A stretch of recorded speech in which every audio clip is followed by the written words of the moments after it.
नमस्कार विद्यार्थी मित्रांनो, मराठी नोकरी यूट्यूब चॅनलवर आपल्या सर्वांचं स्वागत आहे। आज आपण या व्हिडिओमध्ये येणाऱ्या सर्व स्पर्धा परीक्षेसाठी महत्त्वाचे असणारे 26 जनरल नॉलेजचे प्रश्न आपण या व्हिडिओमध्ये पाहणार आहोत। मित्रांनो, हे जे पूर्ण जनरल नॉलेजचे प्रश्न असणार आहेत हे आपल्याला सोलापूर शहर पोलीस भरती जी शिपाई 2019 ला झालेली आहे त्याविषयी म्हणजे त्यातील हे सर्व प्रश्न असणार आहेत। मित्रांनो, त्यामुळे हा जो व्हिडिओ आहे हा शेवटपर्यंत नक्की पाहायचा आहे। आपल्याला या व्हिडिओची जर पीडीएफ डाउनलोड करायची असेल तर मराठी नोकरी या नावाने आपलं टेलिग्राम चॅनल आहे पहा, त्याची लिंक मी तुम्हाला डिस्क्रिप्शनमध्ये दिली आहे। त्या ठिकाणी जाऊन आपण चॅनलला जॉईन करू शकता आणि त्या ठिकाणी डेली आपल्याला करंट अफेअर नोट्स आणि सोबतच प्रत्येक व्हिडिओची पीडीएफ फ्रीमध्ये पोस्ट केलेली आहे। चला तर व्हिडिओला सुरुवात करूया।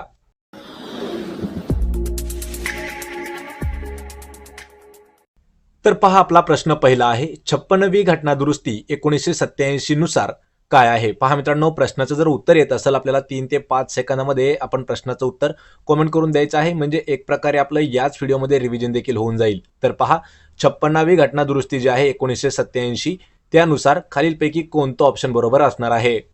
आणि या प्रश्नाचं उत्तर आहे पर्याय क्रमांक 4, तर गोवा हे जे आहे हे राज्य म्हणून त्याला मान्यता मिळाली आहे। लक्षात ठेवायचे प्रश्न हा महत्त्वाचा आहे। तर जी 56वी घटना दुरुस्ती आहे कधीची? 1987 ची। तर त्यानुसार गोवा जे आहे हे राज्य म्हणून त्याला मान्यता मिळालेली आहे। पर्याय क्रमांक 4 आपलं योग्य उत्तर होईल। प्रश्न दुसरा आहे, शत्रूला न सामील झालेला। हा जो प्रश्न आहे आपल्याला हा मराठी व्याकरणावर विचारण्यात आलेला आहे।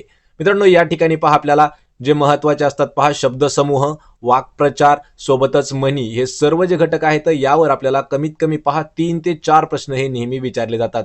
तर त्यापैकीच हा एक प्रश्न आहे शत्रूला न सामील झालेला त्याला काय म्हटलं जातं? तर याचं उत्तर आहे पर्याय क्रमांक 3, तर त्याला एकनिष्ठ म्हणजे एकासोबतच निष्ठ राहणारा म्हणजे त्याच्यासोबतच कंटिन्यू राहणारा त्याला म्हटलं जातं एकनिष्ठ, म्हणजे तो शत्रूला कधीही सामील होत नाही। लक्षात ठेवायचं आहे, एक प्रकारे फितूर म्हणजे काय असतो तर टीम मधून फुटलेला त्याला म्हटलं जातं फितूर, म्हणजे किंवा एखाद्याची ती गोष्ट सांगतो पुढच्या व्यक्तीला त्याला म्हटलं जातं फितूर। मित्रांनो, तुम्हाला शब्दसमूह, म्हणी आणि जे समानार्थी विरुद्धार्थी शब्द आहेत ते जर पाहायचे असतील तर त्याची लिंक मी तुम्हाला डिस्क्रिप्शनमध्ये दिलेली आहे। त्या ठिकाणी आपण 100 सर्व शब्द आणि म्हणी घेतलेले आहेत। प्रश्न तिसरा आहे, नारायण श्रीपाद राजहंस हे कोणत्या नावाने प्रसिद्ध आहेत? या ठिकाणी आपल्याला पूर्ण नाव दिलेलं आहे नारायण श्रीपाद राजहंस, यांचं आपल्याला टोपण नाव विचारलं आहे की ते त्या नावाने प्रसिद्ध आहेत। याचं उत्तर आहे पर्याय क्रमांक 4, तर बाल गंधर्व म्हणून त्यांची ओळख आहे नारायण श्रीपाद राजहंस यांची। तर मित्रांनो, यावर आपल्याला प्रश्न 2016च्या भरतीला एक असा प्रश्न विचारण्यात आला होता की बाल गंधर्व यांचं खरं नाव काय आहे? तर नारायण श्रीपाद राजहंस हे जे आहे हे बाल गंधर्वांचं खरं नाव आहे। पर्याय 4 आपलं उत्तर होईल। प्रश्न चौथा आहे, माउंट एव्हरेस्ट शिखर पादांक्रत करणारी पहिली भारतीय अपंग महिला कोण आहे? या ठिकाणी अपंग हा शब्द दिलेला आहे, लक्षात ठेवा। तर माउंट एव्हरेस्टवर आपल्याला मित्रांनो 2 ते 3 प्रश्न हे नेहमी विचारले जातात। तर माउंट एव्हरेस्ट शिखर पादांक्रत करणारी पहिली भारतीय महिला पर्याय क्रमांक 3, तर अरुणिमा सिन्हा हे आहेत, लक्षात ठेवा। यावर आपल्याला दुसरा प्रश्न विचारला जातो की माउंट एव्हरेस्ट हे जे शिखर आहे हे कोणत्या देशामध्ये आहे? तर लक्षात ठेवा, नेपाळ या देशामध्ये आहे माउंट एव्हरेस्ट। पर्याय क्रमांक 3 आपलं उत्तर होईल। प्रश्न 5वा आहे, खालीलपैकी कोणता विषाणूजन्य आजार नाही? मित्रांनो, प्रश्न महत्त्वाचा आहे। जे काही येणारी आरोग्य विभाग भरती आहे त्यासाठी हा प्रश्न इम्पॉर्टंट आहे। तर खाली जे आपल्याला 4 आजार दिले आहेत तर त्यापैकी कोणता आजार विषाणूजन्य नाही म्हणजे व्हायरस पासून होत नाही असा आजार कोणता आहे? तर याचं उत्तर आहे पर्याय क्रमांक 4, तर मलेरिया हा जो आजार आहे हा विषाणूजन्य आजार नाही। पर्याय 4 आपलं उत्तर होईल। प्रश्न 6वा आहे, खालीलपैकी कोण भारतीय वंशाच्या महिला उपराष्ट्राध्यक्ष म्हणून अमेरिकेमध्ये कार्यरत आहेत? मित्रांनो, यावर आपल्याला अल्टरनेट 2 प्रश्न विचारण्यात आलेले आहेत। तर भारतीय वंशाची अशी कोणती महिला आहे की जी अमेरिकेमध्ये उपराष्ट्राध्यक्ष आहेत? किंवा यावर अजून एक प्रश्न विचारला जातो की आतापर्यंत अमेरिकेची उपराष्ट्राध्यक्ष असणारी पहिली महिला कोण आहे? तर याचं उत्तर आहे पर्याय क्रमांक 2, तर कमला हॅरिस ह्या ज्या आहेत ह्या अशा पहिल्या महिला ठरलेल्या आहेत की ज्या अमेरिकेच्या उपराष्ट्रपती झालेल्या आहेत। सोबतच भारतीय वंशाच्या पहिल्या महिला राष्ट्राध्यक्ष म्हणून देखील त्यांची ओळख आहे कमला हॅरिस। पर्याय 2 आपलं उत्तर होईल। प्रश्न 7वा आहे, तालिबान राजवट येण्याच्या वेळी खालीलपैकी कोण तत्कालीन अफगाण राष्ट्रपती देश सोडून पळाले होते? मित्रांनो, हा जो प्रश्न आहे हा 2022 वरील महत्त्वाचा प्रश्न आहे। जर जे अफगाणिस्तानवर सध्या तालिबान राजवट आहे तर ती राजवट येण्याच्या वेळी जे तत्कालीन अफगाणी राष्ट्रपती होते ते खालीलपैकी असे कोणते होते की ते देश सोडून पळाले होते? तर याचं उत्तर आहे पहा पर्याय क्रमांक 3 मोहम्मद अशरफ गानी हे जे आहेत हे तालिबान राजवट येण्याच्या वेळी अफगाणिस्तानचे असे राष्ट्रपती होते की ते पळून दुसऱ्या देशात गेले होते. पर्याय 3 आपलं उत्तर होईल. मित्रांनो हा जो प्रश्न आहे पहा हा प्रश्न 2019च्या सोलापूर भरतीसाठी विचारण्यात आलेला एक प्रश्न आहे. लक्षात ठेवा ही जी पूर्ण प्रश्नपत्रिका आहे ही आपण 2019च्या सोलापूर जिल्ह्यावरील आधारित घेत आहोत. पर्याय 3 आपलं योग्य उत्तर होईल. प्रश्न 8वा आहे कोरोना हा व्हायरस कोणत्या घटकापासून बनलेला आहे. पहा जो कोरोना व्हायरस आहे पहा मित्रांनो तर तो कोणत्या घटकापासून बनलेला आहे. याचं उत्तर आहे पहा पर्याय क्रमांक 2 तर RNA. लक्षात ठेवा RNA पासून बनलेला आहे कोरोना व्हायरस. लक्षात ठेवा DNA हे त्याचं उत्तर नाही किंवा RBC हे देखील त्याचं उत्तर नाही. लक्षात ठेवा RBC चा फुल फॉर्म आहे तर रेड ब्लड सेल हे जे आहे हे RBCचा म्हणजे त्याला आपण लाल रक्तपेशी म्हणतो. लक्षात ठेवा तो आहे आणि RNA जे आहे यापासून बनलेला आहे कोरोना व्हायरस. पर्याय 2 आपलं उत्तर होईल. प्रश्न क्रमांक 9 आहे मुंबई ब्रिटिशांना कोणाकडून आंदण मिळाली होती. पहा मुंबई हे जे शहर आहे हे ब्रिटिशांना कोणाकडून खालीलपैकी कोणाकडून आंदण म्हणून मिळालेलं होतं. तर या प्रश्नाचं उत्तर आहे पर्याय क्रमांक 3 तर पोर्तुगीजांकडून मुंबई जे आहे हे ब्रिटिशांना आंदण मिळालेलं होतं. लक्षात ठेवायचंय पर्याय क्रमांक 3 पोर्तुगीज योग्य उत्तर असणार आहे. प्रश्न क्रमांक 10 आहे महात्मा गांधी यांच्या आईचे नाव काय होते. पहा या ठिकाणी लक्षात ठेवायचे मित्रांनो आईचं नाव विचारलं आहे. काही काही प्रश्नामध्ये पत्नीचं नाव विचारलेलं आहे. लक्षात ठेवा महात्मा गांधी यांची जी आई आहे त्यांचं नाव आहे पहा पर्याय क्रमांक 3 तर पुतलीबाई हे जे आहे हे महात्मा गांधीजींच्या आईचं नाव होतं. पत्नीचं जर विचारलं तर कस्तुरबा गांधी हे जे आहे महात्मा गांधीजींच्या पत्नीचं होतं. पर्याय 3 आपलं योग्य उत्तर असेल. प्रश्न क्रमांक 11 आहे सप्टेंबर 2019च्या शेवटच्या आठवड्यात कोणत्या वादळामुळे महाराष्ट्रात फार मोठ्या प्रमाणात पाऊस झाला होता. पहा मित्रांनो प्रश्न महत्त्वाचा आहे.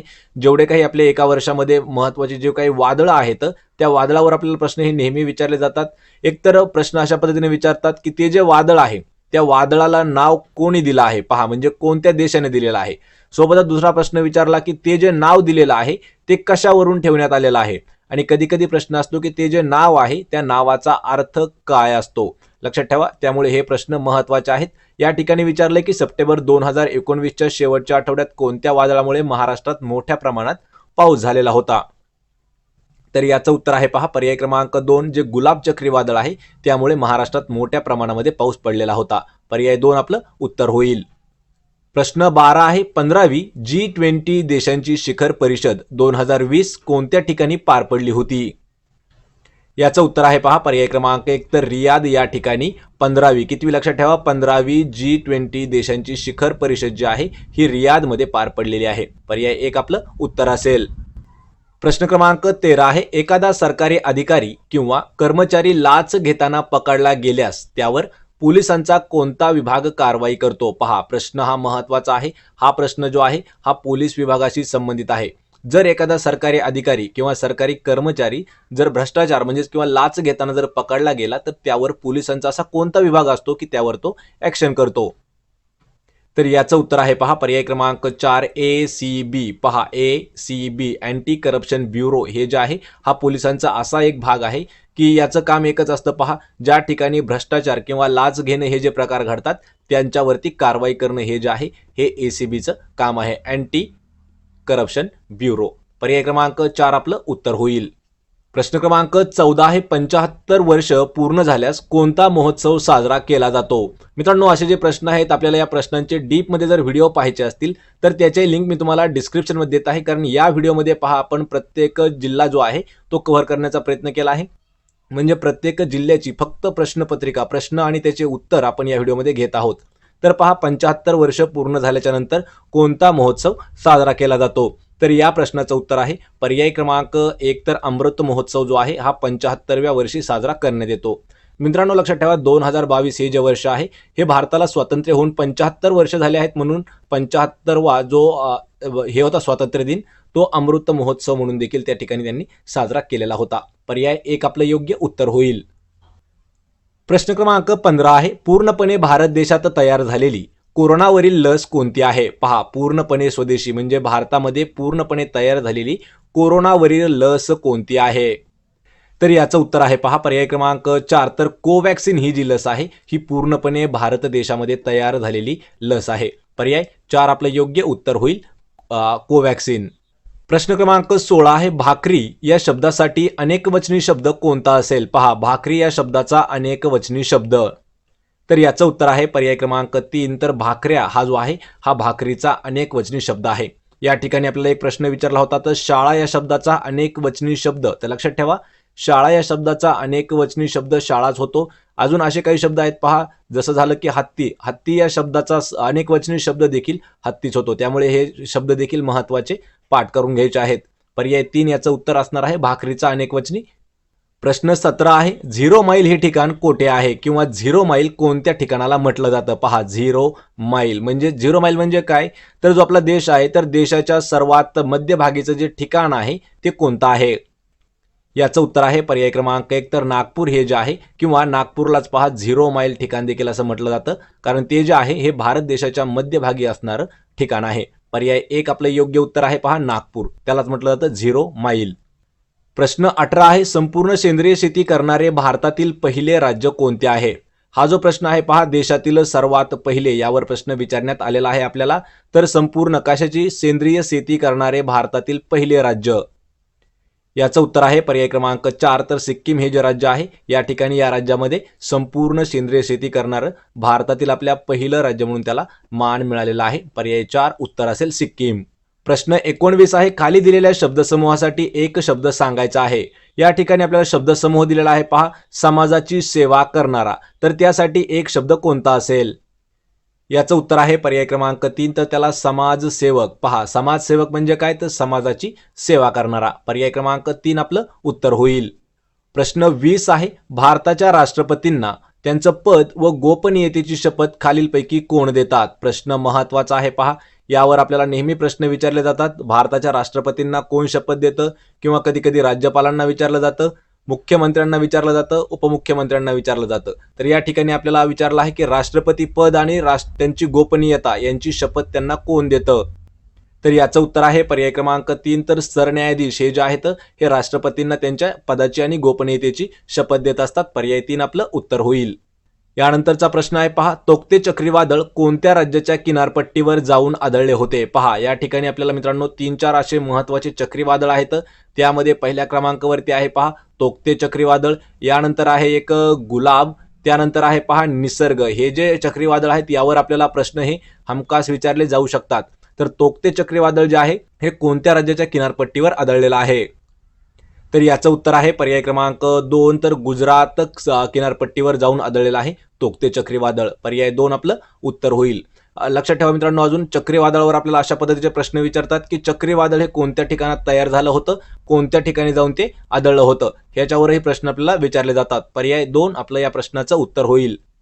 प्रश्न 22 आहे, 2022 मध्ये भारताचा कितवा स्वातंत्र्य दिन आपण साजरा करण्यात आला आहे? पहा, 2022 मध्ये भारताचा कितवा स्वातंत्र्य दिन होता? लक्षात ठेवा, भारत स्वातंत्र्य कधी झाला? 15 ऑगस्ट 1947 ला. तर 2022 म्हणजे याच वर्षी भारताचा कितवा स्वातंत्र्य दिन साजरा केला होता? आणि याचं उत्तर आहे पहा पर्याय क्रमांक 3. तर 75वा स्वातंत्र्य दिन जो आहे हा साजरा केला आहे. यापूर्वी प्रश्न विचारण्यात आलेला होता पहा की 75 वर्ष पूर्ण झाल्यानंतर जो महोत्सव साजरा केला जातो तो कोणता असतो? तर लक्षात ठेवायचंय, अमृत महोत्सव जो आहे हा 75 वर्ष झाल्याच्या नंतर साजरा करतात आणि त्याचमुळे पहा भारत देशाला देखील 75 वर्ष स्वातंत्र्य मिळालेलं आहे. त्यामुळे अमृत महोत्सव हा देखील साजरा केला होता. पर्याय 3 उत्तर होईल. प्रश्न क्रमांक 23 आहे, राष्ट्रीय विषाणू संशोधन संस्था खालीलपैकी कोणत्या ठिकाणी आहे? याचं उत्तर आहे पर्याय क्रमांक 3. तर पुणे या ठिकाणी आहे पहा राष्ट्रीय विषाणू संशोधन संस्था. ऑप्शन क्रमांक 3 आपलं उत्तर होईल. प्रश्न 24 आहे, नुकतेच राजीव गांधी खेलरत्न पुरस्काराचे नाव बदलून काय ठेवण्यात आले आहे? मित्रांनो, खेळाबाबतीत ही महत्त्वाची एक घटना आहे जी की करंट अफेअर्सवर आपल्याला विचारली जाऊ शकते. तर पहा, जे खेळामध्ये जे काही उत्कृष्ट कामगिरी करतं त्यांना राजीव गांधी खेलरत्न पुरस्कार जो आहे हा दिला जायचा. पण या ठिकाणी पहा, जे राजीव गांधी खेलरत्न पुरस्कार आहे याचं नाव 2022 मध्ये बदलण्यात आलेलं आहे. तर आपल्याला सांगायचं आहे की त्याचं नाव बदलून काय ठेवण्यात आलेलं आहे? हे जो प्रश्न आहे मित्रांनो, यासाठी आपण कमेंट लवकर करायच्या आहेत. तर या प्रश्नाचं उत्तर आहे पर्याय क्रमांक 2, मेजर ध्यानचंद खेलरत्न पुरस्कार. हे जे आहे हे राजीव गांधी खेलरत्न पुरस्काराचं नाव बदलून ठेवण्यात आलेलं आहे. पर्याय 2 आपलं उत्तर होईल. प्रश्न 25 आहे, खालीलपैकी कोणत्या दिवशी पोलीस स्मृतिदिन साजरा केला जातो किंवा पोलीस स्मृतिदिन पाळला जातो? पहा असा तो दिवस कोणता आहे? उत्तर आहे पर्याय क्रमांक 4 तर 21 ऑक्टोबर हा जो दिवस आहे पोलीस स्मृतिदिन म्हणून पाळण्यात येतो. पहा 21 ऑक्टोबर, पर्याय क्रमांक 4 आपलं योग्य उत्तर असणार आहे. या व्हिडिओचा मित्रांनो शेवटचा प्रश्न आहे, प्रश्न क्रमांक 26, बाळकडू पाजणे म्हणजे काय? पहा या ठिकाणी आपल्याला एक वाक्य विचारलं आहे, बाळकडू पाजणे, याचा आपल्याला अर्थ सांगायचा आहे. तर या प्रश्नाचं उत्तर आहे पहा पर्याय क्रमांक 3 तर बाल मनावरती योग्य संस्कार करणं, त्यालाच म्हणतं पहा आपण बाळकडू पाजणे. पर्याय 3 आपलं उत्तर होईल. तर मित्रांनो हे होते पहा 26/2019च्या सोलापूर भरतीसाठी विचारण्यात आलेले महत्त्वाचे प्रश्न. या 26 प्रश्नापैकी आपण किती प्रश्नाची उत्तरं दिले हे मला नक्की सांगायचं आहे. जर आपल्याला व्हिडिओ आवडला तर व्हिडिओला लाईक करा, मित्रांमध्ये व्हिडिओ शेअर करा आणि आपल्या मराठी नोकरी यूट्यूब चॅनलला सबस्क्राईब करा. सोबतच मित्रांनो तुम्हाला डेली करंट अफेअर्स आणि प्रत्येक व्हिडिओची जर PDF नोट्स फ्रीमध्ये मिळवायची असेल तर मराठी नोकरी या टेलिग्राम चॅनलला देखील आपण जॉईन करायचं आहे. त्याची लिंक मी तुम्हाला डिस्क्रिप्शनमध्ये दिलेली आहे. सोबतच मित्रांनो आपल्याला पोलीस भरती तलाठी भरतीच्या 50 पेक्षा जास्त जर फ्री मॉक टेस्ट सोडवायचे असतील तर आपली वेबसाईट आहे पहा www.marathinaukri.in या नावानं. त्यावरती आपण फ्रीमध्ये जाऊन 50 पेक्षा जास्त मॉक टेस्ट सोडवू शकता. त्याची लिंक मी तुम्हाला डिस्क्रिप्शनमध्ये दिलेली आहे. आपण भेटूया पुढच्या एका अशाच नवीन व्हिडिओमध्ये. तोपर्यंत जय हिंद, जय महाराष्ट्र.